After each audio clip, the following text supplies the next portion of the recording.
Hey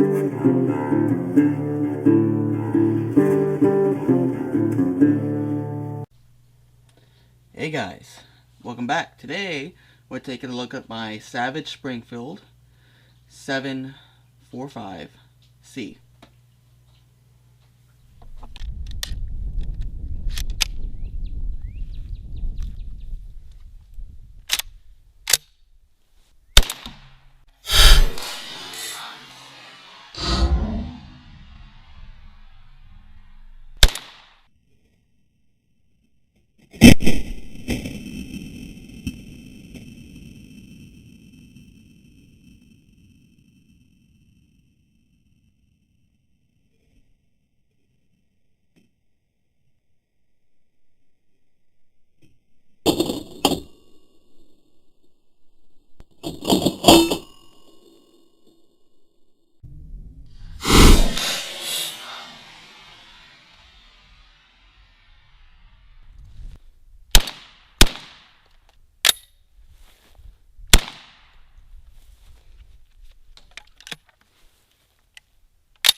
Alright guys, so today we're taking a look at my Savage 745c semi-auto shotgun. If you wouldn't mind going up, give me a like and subscribe. We're doing some good growing this year, and it's all thanks to you guys. Anyways, so the Savage 745c, which is here, is actually it's a Browning A5 clone.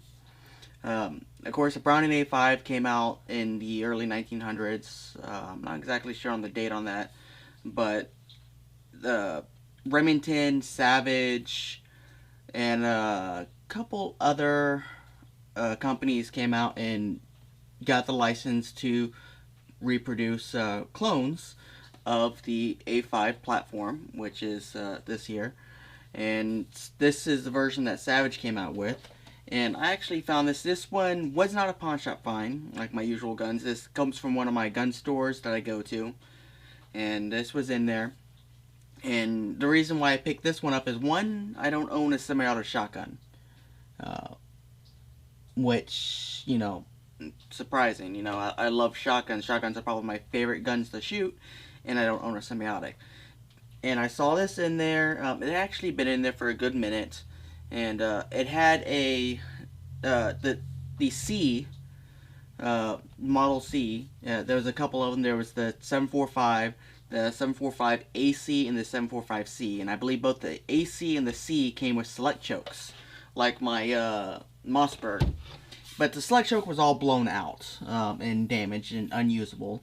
And of course, those back then, they weren't rated for still shot, because it's before the whole EPA thing, you know, mandating still shot to be used for waterfowl hunting or hunting over water, so they weren't rated for it. So I got a decent deal on it. I got it for $300.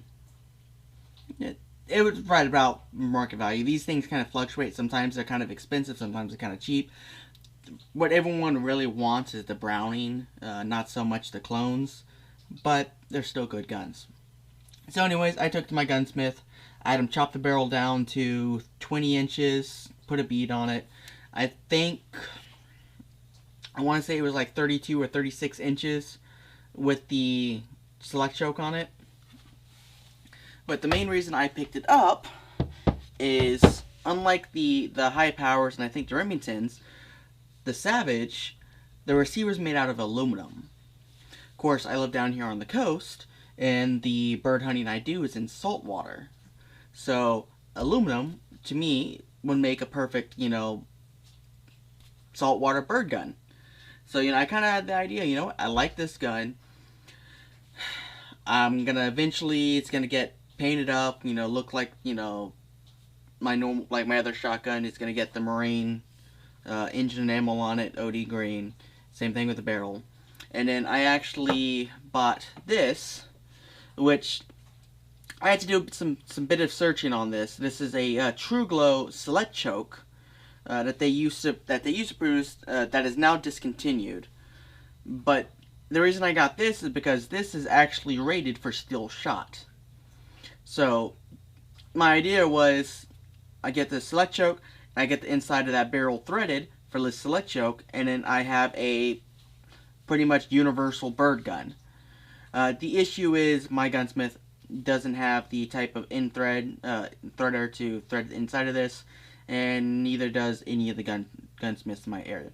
So this project kind of put it on hold. Now, I did find a set of Browning A5 plastic composite stocks that go for it, and it will fit on here. The buttstock needs a bit of modification to make the buttstock fit. The foreign stock fits perfect on it. So I went ahead and installed that. I don't know where the buttstock is right now. I kind of stopped messing with it. But the idea is I wanted to build the ultimate saltwater, bird gun. I've shot this thing. I used it for dove hunting a little bit this past season. Didn't really get anything with it. It's got a really weird recoil impulse, and I'll get to that in a minute. But it shoots really well. This one here, I believe, is rated for 2 3/4 shells. Yes, 2 3/4. I don't know how these do with magnums, but I've shot slugs out of it. I've shot buckshot out of it. I've shot all kinds of bird shot from it. I've shot Brennicky, self-defense slugs out of it. The thing runs like a champ. Kicks pretty hard, because not only is it a semi-auto, but it's really light. So, I had the stock cut down also a little short. The original was a little bit long for the length of pull that I have. I have short arms, so I kind of like the whole idea of the whole short stock and 20-inch barrel. And this gun may not even end up being a hunting gun. I might chop this thing back down again to 18 inches and leave it like this, and it just be beside my bed as my self-defense gun, which is what it pretty much is doing right now. Because that's what I have loaded in it right now, is buckshot and slugs, and it sits next to bed. But let's go over some of the stuff about it. The recoil I mentioned earlier has got a weird recoil impulse, and it's a heavy one. Partly because how light the gun is, because it's aluminum, wood, composite. But part of the reason the recoil impulse is weird, because this is a short recoil action. So essentially, I'm going to try to show you this on screen. But what happens is, right inside of, over the mag tube, there's a spring, and the whole barrel actually recoils backwards in the receiver with the bolt staying on it. And then once it reaches its end of travel, then the bolt is capable of recoiling backwards. So basically it does that so the pressures can lower a little bit, and it's not slamming the bolt, back crazy. And of course, the way this has the tongue, the spring comes down into the stock a little bit, and like a little tube. I'm not going to disassemble this gun, because this one is a little trickier to disassemble. So I'm not really going to mess with it. But let me see if I can get this action to recoil. It's actually a pretty sturdy spring, so it's kind of hard to do. I'm not even sure I can do it sitting down. Yeah, that ain't gonna. It's normally I have to kind of push on it from the front, but it's a stout spring that it has in there for the action, and it does that just to lower that chamber pressure so this bolt isn't flying back at Mach 5. Now, as far as it goes, it does have a last round hole open, which is nice, and it does have the mag release here. You can see it is empty. It has your basic crossbar safety like most shotguns.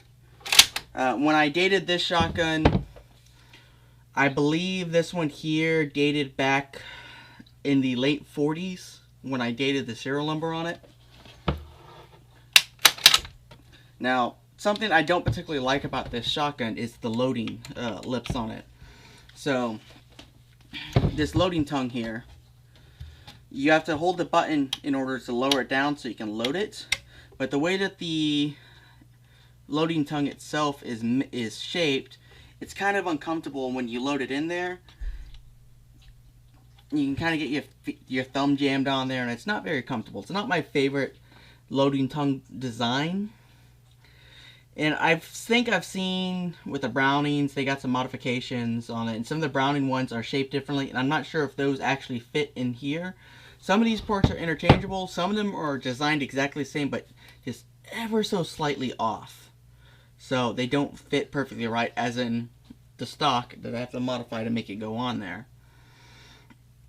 Now, there was a version of this, of the Browning, and I want to say the Remington clone of the A5 that was actually used in the military, and they had a short stock on this thing, short barrel on it, and the thing's is a beast. If I can find a picture of it, I'll post it up on here so you can see it. But those things are just gorgeous, neat looking guns. Just the whole look of it is just cool. Those go for a premium if you can find them. I mean, those are some high dollar guns. Now, basically, if you know anything about the A5, then this gun's basically exactly the same. Like I said, some things are slightly different. Now, the problem is with the aluminum on this here is because the aluminum is softer than steel.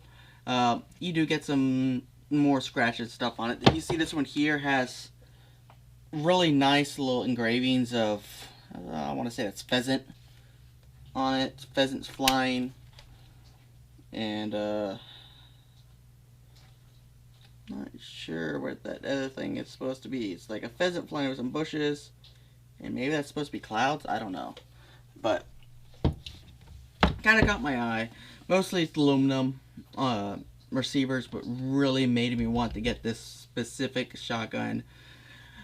Good semi-auto shotguns, they're starting to get cheaper these days. If you're going to spend money on a really good one, you're looking at some good money. But the cheaper ones, they're popping around. Now, if you're looking at getting into a semi-auto shotgun and you want something that is good and reliable, but you don't want to spend, you know, big money on a new Benelli or something like that, look at some of these older shotguns. These things have been shooting and operating forever, and unlike, you know, rifles, it doesn't really matter how many rounds have been through them. There's not a whole lot that's going to wear out. It's not like you got a bore that's going to get shot out and it's, you know, you can't hit the broadside of a barn with it. It's a shotgun. It's a smooth bore. It's going to keep doing what it's doing. So, some of these, you know, like I said, I've seen these on Gunbroker for $200. You can't get good, you know, hunting semi-auto shotguns for that these days. And back in the day, these were top of the line. I think this one here was like $113 to $125 back when it was new, and that was high dollar for a shotgun back in the day, especially, you know, a hunting shotgun. So definitely look into these if that's what if you want a semi-auto, find yourself some surplus, something old, you know, used. It's not going to be any worse. It's not bad just because it's old and used. I mean, this one's damn near 100 years old and it runs perfectly fine. It does kick like a mule, but it works perfectly fine. Now, on stuff like this though, you also have the history and stuff like that, you know? So, you know, look in pawn shops, look in gun stores, keep an eye out. A lot of times pawn shops don't value stuff like this all that much. They look at Gunbroker, they look at the value on Gunbroker, and you can usually haggle them down a little bit. It's not like a new gun where it's in really high demand, you know, like a new AR or something like that, you know. This stuff here, you usually can get a little bit more haggling with this. So definitely, if you're new getting into hunting, or even just a home defense shotgun, look in pawn shops. Look for old stuff. You can get it cheaper. It's gonna work just as good.